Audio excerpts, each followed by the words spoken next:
جتنا آج لوگوں سے پڑھا نہیں جا سکتا۔ اعلیٰ حضرت نے ایک کتاب لکھی ہے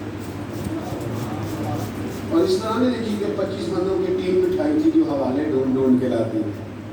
اس طرح نہیں، فاضل بریلوی اکیلے تھے، بیٹھتے تھے، دلائل جمع کرتے تھے، لکھتے تھے۔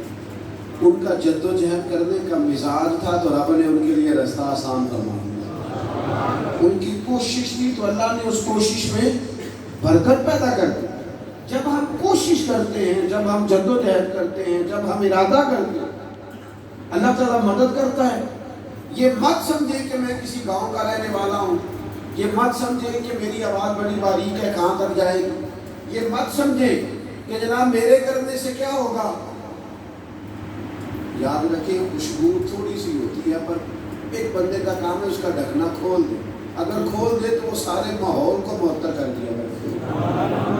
اور آگ بھی چھوٹی سی چنگاری سے لگ جاتی ہے، خیر بھی پھیلائی جا سکتی ہے اور شر بھی معاذ اللہ پھیل جاتا ہے۔ کرنے کا کام تو یہ ہے کہ ہم بیٹھے نہ رہیں، اور اگر ہم یہ کہیں کہ پہلے لوگ میری تعریف کریں تو یہ ہو سکتا ہے۔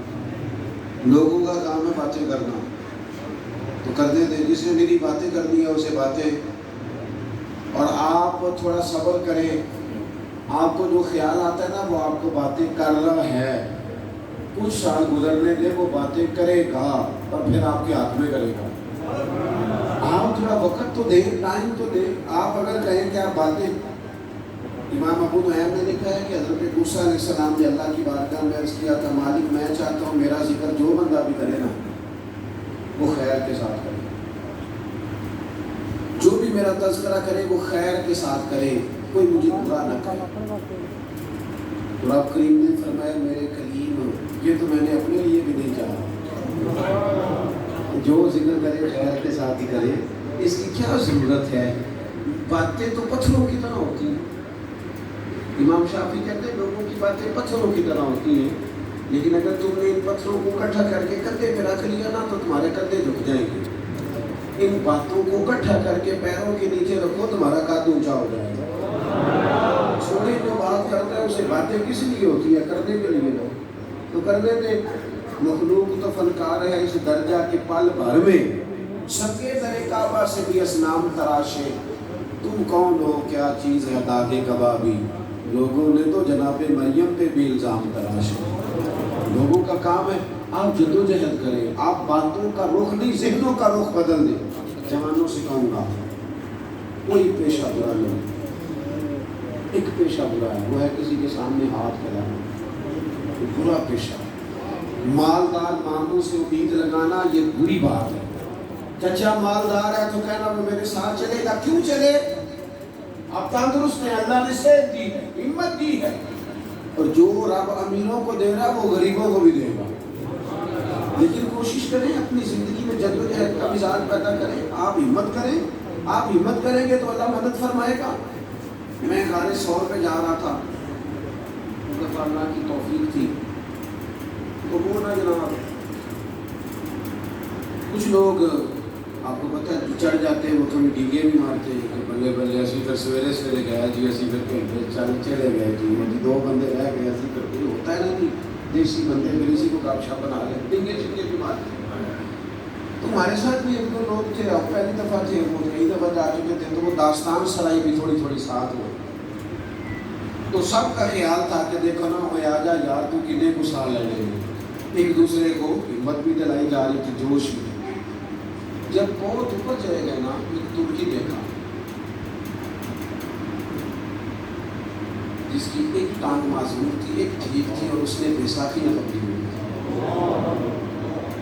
اور وہ تڑپ کے کہہ رہا تھا میں نے بھی وہ جگہ دیکھنی ہے جہاں جناب صدیق اکبر نے حضور کا سر نور اپنی گود میں رکھا۔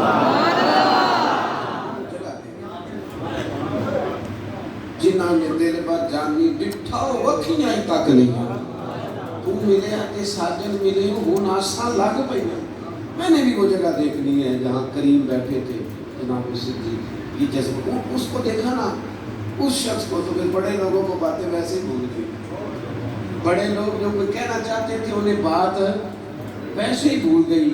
اپنی زندگی اپنا مزاج کوشش کا بنائیں. اگر کوشش کا مزاج بن جائے، ہمت کا مزاج بن جائے، جد و جہد کا مزاج بن جائے، کچھ کر گزرنے کا. حضرت سعدی جیسے لوگ کہتے ہیں 40 سال عمر بیت گئی تھی، دین پڑھنے کا شوق آیا، لیکن رب بڑا کریم ہے، ہم نے کوشش کی تو اس نے ہمارے حافظے کھول دی، اس نے سینے کھول دیے، اس نے انشراح صدر عطا کی. ارادہ بن گیا بڑی بڑی عمروں میں لوگوں کا کہ اب اللہ کو راضی کرنا ہے، ابھی سیکھنا ہے، ابھی سمجھنا ہے، ابھی آگے بڑھنا ہے. تو رب کہتا ہے تو آ جا، میں تیرے لیے آسان کر دوں. اگر جد و جہد کی طبیعت نہیں بنتی تو انسان کے اندر کوئی صلاحیت ہو بھی، کوئی اس کے اندر خوبی ہو بھی، کوئی کام کو کر سکنے کی پوزیشن میں بھی ہو تو کر سکتا، کیونکہ وہ کرنا نہیں چاہتا. میں بہت سارے لوگوں کو دیکھتا ہوں، وہ بڑے اچھے منتظم ہوتے ہیں، یہ مجالس کرانا، محافل کرانا، کسی مدرسے کا اہتمام کرنا، شادی بیاہ پہ بڑے اچھے منتظم ہوتے ہیں، بڑا اچھا اہتمام کر لیتے ہیں چیزوں کو. سمجھیے اللہ کی طرف سے صلاحیت ہوتی ہے، یہ بعض اوقات بڑا پڑھ لکھنے کے بعد بھی حاصل ہے. تو چاہیے نا اس بندے کو کہ وہ اگر صلاحیت رکھتا ہے لوگوں کو جمع کرنے کی، تو لوگوں کو جوڑ کے رکھنے کی بھی رکھ سکتا ہے. وہ کچھ خدمات سر انجام دے، کوئی کام کرے. ہمارے ہاں بہت سارے لوگ ایسے ہوتے ہیں جن کا بڑا نام ہوتا ہے پر نام ہی ہوتا ہے، کام کوئی نہیں ہوتا. وہ کام نہیں کرتے، وہ نام ہی بناتے رہتے ہیں. اپنی زندگی جب کام کا نہیں کریں گے تو نام والا حضرت نے فرمایا تھا بے نشانوں کا نشان مٹتا نہیں، ہمارا مٹتے مٹتے بھی نام ہو ہی جائے گا. کچھ نہ کچھ خیر پڑ جائے گی، مٹتے مٹتے بھی نام ہو جائے گا. جد و جہد کرنی ہے، کوشش کرنی ہے.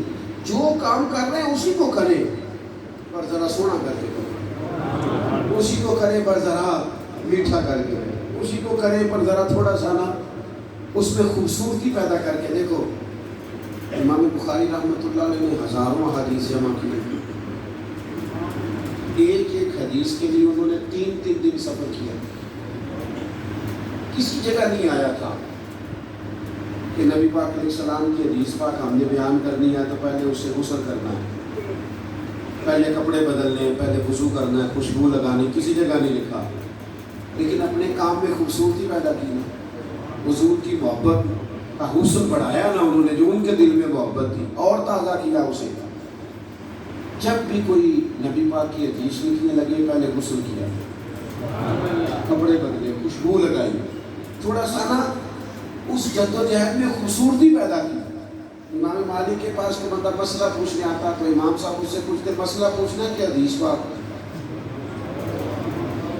وہ کہتا جی میں تو حدیث پاک سننے آیا ہوں. تو امام صاحب اگر وہ خالی مسئلہ کہتا تو وہی بتا دیں، اگر وہ کہتا نا میں حدیث پاک کے لیے آیا ہوں تو فرماتا ذرا ٹھہر جا. ایک بندہ صرف ایک اس نے سنی ہے حضور کی حدیث، تو اپنے کام کو سونا کر لیا، اس میں خوبصورتی پیدا کر دی. پہلے امام صاحب نے کپڑے پہنے، پھر ذرا امامہ باندھا، پھر خوشبو لگائی، پھر ممبر پہ بیٹھے. بندہ ایک کہہ اسے سامنے بٹھایا پر پوری شان و شوکت کے ساتھ رسول اللہ کی حدیث کو بیان کیا. اس میں ذرا تازگی پیدا ہو جاتی ہے، اس میں ذرا ذوق پیدا ہو جاتا ہے، وہ کام بندے کو ذرا ذائقہ دیتا ہے. ہم نا سامنے والے کے کام سے خوش ہوتے ہیں، اپنے کام سے تنگ ہوتے ہیں. ہم کہتے ہیں وہ بڑی مشکل میں ہے، بڑی آسانی میں ہے، میں بڑی مشکل میں. اچھا اس سے کبھی پوچھ کے دیکھیں وہ بھی یہی کہہ رہا ہوگا. تو کیوں نہ اپنے کام کا مزہ لینے لگ جائے، جو کر رہے ہیں اسی کو ذرا صحیح کر کے کریں، اس کا لطف نہیں، اسی کا ذائقہ نہیں، اسی کو ذوق. میں کبھی بڑی دیر سے بھی گھر جاؤں گا، جیسے میں صبح 9 بجے گاڑی میں بیٹھا تھا، خدا جانے رات کو کب پہنچوں، مسلسل سفر رہتا ہے، بڑی دیر سے بھی کبھی جاؤں گا. میری کوشش ہوتی ہے کہ میں ہنستے ہوئے گھر کے اندر داخل ہوں. کبھی کبھی مجھ سے پوچھا جاتا ہے کہ آپ تھکے تھکے کیوں نہیں آتے؟ لوگ تھکے تھکے بھی تو آتے ہیں نا، آپ نے کبھی اظہار نہیں کیا. تو میں کہتا ہوں اس لیے کہ میں نہیں چاہتا کہ میرا بچہ کہے، میرا بیٹا کہے کہ ہمارا ابا بڑا مشکل کام کر رہا ہے، ہم نے نہیں یہ کرنا. ہم نا اپنے کام کی، ہمارے بچے پتہ کیا وہ نہیں کرنا جڑا ابا نہیں کر دیں گے، میں کوئی اور کرنا. کیوں کہ ہم اپنے کام کی غلطیاں اتنی بیان کرتے ہیں، مشکلات اتنی بیان کرتے ہیں کہ بچہ کہتا ہے یہ والا نہیں کرنا، میں نے کوئی تو میں تو اسے کہتا ہوں پتر انسانی وجود ہے، تھک ضرور جاتا ہے، پر جدھر جدھر جاتے ہیں نا پھول ہی برستے ہیں، کرم ہی ہوتا ہے، رحمت ہی ہوتی ہے۔ میں اپنی حیاتی تو قربان تھی ہاں، ساری محمد محمد پقیدے گزر گئی، ساری سرکار کے تذکروں میں گزری۔ اپنے کام کا لطف لینا شروع کریں۔ آپ جو کام بھی کر رہے ہیں، لیکن نا جو بندہ مسجد کا ممبر بناتا ہے، پتہ کون سا کام کرتا ہے؟ یہ وہ کام تھا جو ایک صحابی نے حضور کی محبت میں کیا تھا۔ یہ مسجد کا ممبر، کوئی مولانا بھی ممبر پہ بیٹھتے ہیں تو کیا کہتے ہیں؟ میں ممبر رسول پہ بیٹھا ہوں، یہ کہتے ہیں۔ تو اگر وہ کہے کہ میں تو معمولی مشتری ہوں، اور نا بھائی تو دیکھ تو صحیح کتنی شانوں والا کام کر رہا ہے، تو کام دیکھنا اپنا، تو کتنے اعزاز والا کام۔ میرے پاس دوست اکثر آتے ہیں نا کہ کوئی آ کے میں پوچھتا ہوں کیا کرتے ہو، کہتے ہیں درزی، تو میں کہتا ہوں اچھا آپ لوگوں کو لباس کرتے ہیں، ہم لوگوں کو۔ ایک دوست سے میں نے پوچھا کیا کرتے ہو، تو بڑے پریشان ہو، کہنے لگے میں رکشہ چلاتا ہوں۔ میں نے کہا یوں کیوں کہتے ہو؟ تو میں لوگوں کو ان کی منزل تک پہنچاتا ہوں، اس کا مزہ لو اپنے کام کا۔ یعنی کتنی کی بندے کو جلدی ہے، اس نے پہنچنا ہے، ڈیوٹی کرنی ہے کسی جگہ، تو آپ کہیں میں لوگوں کو ان کی منزل تک پہنچاتا ہوں۔ مجھے لوگ کہتے ہیں چھوڑ کے آ، تو میں انہیں لوگوں کی منزل تک۔ آپ اپنے کام کا مزہ کیوں نہیں لیتے؟ تھکی باتیں کیوں کرتے ہیں؟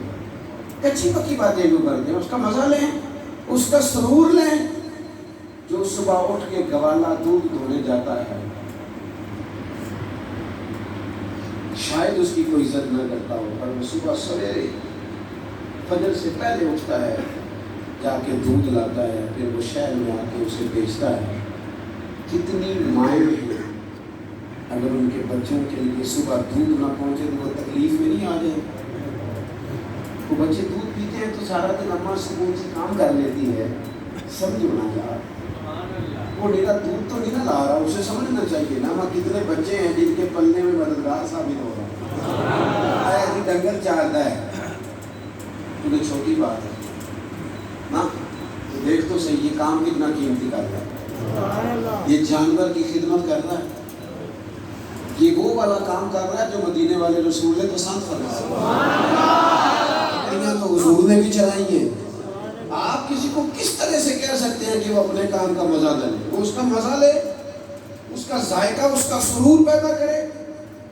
ہم نے بہت سارے کاموں کو کمزور کر دیا کیونکہ محنت کرنا نہیں چاہتے تھے۔ میں نہیں یہ کرنا ہے، چھوٹا کام ہے، کام بھی کبھی چھوٹا ہوتا ہے۔ ایک ہی کام چھوٹا ہے، برا ہے، وہ ہے کسی سے مانگنا، باقی کوئی کام بھی چھوٹا۔ جدوجہد کرنی ہے، محنت کرنی ہے۔ اقبال کے بیٹے نے خط لکھا تھا، ابا جی تھوڑا ادھار پکڑ لوں کسی سے، تو اقبال کہنے لگے دیار عشق میں اپنا مقام پیدا کر، نیا زمانہ نئے صبح و شام پیدا کر۔ دیار عشق میں، دیار عشق میں، اس کا مطلب تو لے یار کتنا، دیار عشق میں اپنا مقام پیدا کر، نیا زمانہ نئے صبح و شام پیدا کر۔ اور میرا طریق امیری نہیں فقیری ہے، پتر خود ہی نہ بیچ، غریبی میں نام پیدا کر، غریبی میں نام پیدا کر، غریبی۔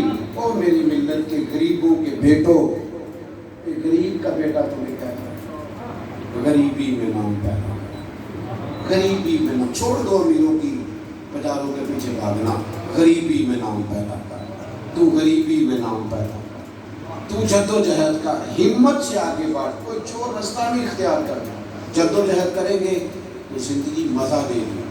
بڑے خوبصورت لوگ ہوتے ہیں جو شام کو تھک کے سوتے ہیں اور فکر سے سویرے اٹھتے ہیں، وہ بڑے باکمال لوگ ہوتے ہیں۔ اللہ کی بارگاہ میں دعا کرتا ہوں جو میں نے کہا ہے مالک قبول فرمائے، جہاں ہم بھول گئے اللہ ہم سے درگزر فرمائے، اللہ ہمارے حال میں رحم فرمائے۔